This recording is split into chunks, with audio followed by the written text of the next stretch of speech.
Nous sommes à Place République. Aujourd'hui, c'est les 8 mars, c'est les journées des femmes. Assez de cette société qui n'offre que le chômage et la précarité. Je voudrais être respectée en tant qu'individu. Je veux de l'exemplarité.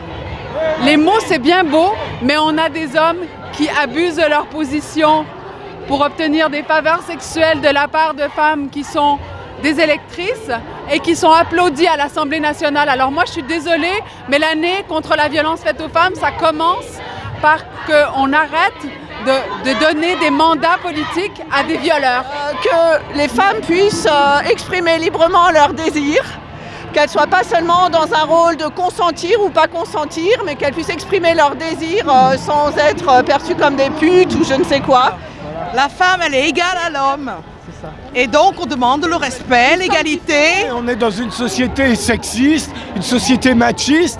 Tous les gens qui sont différents de la norme hétérosexuelle, etc., machiste, sexiste, sont mal considérés. Ça vaut pour les trans, ça vaut pour les lesbiennes et les gays, les bi. Donc c'est tout ça qu'il faut changer parce que nos luttes changent la terre entière. Même cerveau, mêmes ambitions. Pourquoi cette discrimination? On avait besoin aussi des hommes, c'est-à-dire c'est un mouvement de tous. Que les femmes puissent exprimer librement leurs désirs, qu'elles ne soient pas seulement dans un rôle de consentir ou pas consentir, mais qu'elles puissent exprimer leurs désirs sans être perçues comme des putes ou je ne sais quoi. Que si vous dites je suis une femme, je suis désirante, j'ai envie de m'envoyer en l'air, mais comment on vous regarde? Moi j'ai 40 ans aujourd'hui, je peux le dire, hein.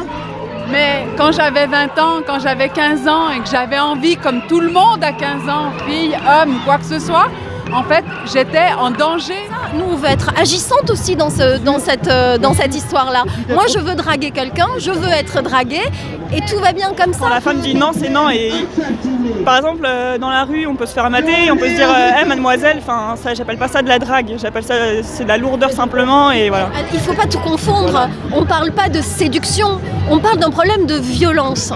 Donc, quand on dénonce avec MeToo, Balance son porc ou que sais-je, on ne parle pas de la drague. Ça n'a rien à voir avec de la drague ou de la séduction. On parle d'un phénomène de société, de violence. J'étais dans la rue, il y a un homme qui m'a fait t'es belle. Non, il m'a fait salut ma belle. Je lui ai fait mais je suis pas ta belle.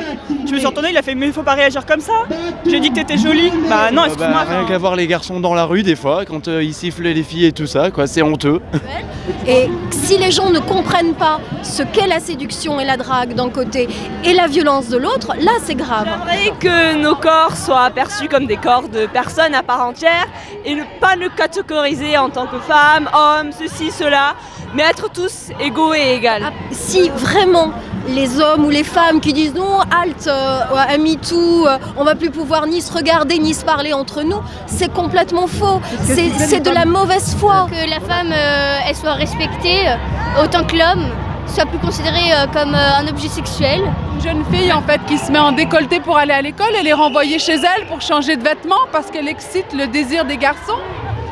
Et interdire la mini-jupe, c'est comme imposer le voile en Irak, c'est pareil. La femme est libre de tout ce qu'elle est, de tout ce qu'elle veut, de tout ce qu'elle pense. Les gens réalisent enfin que c'est pas un problème individuel, le harcèlement, mais c'est un problème de société, c'est un problème politique.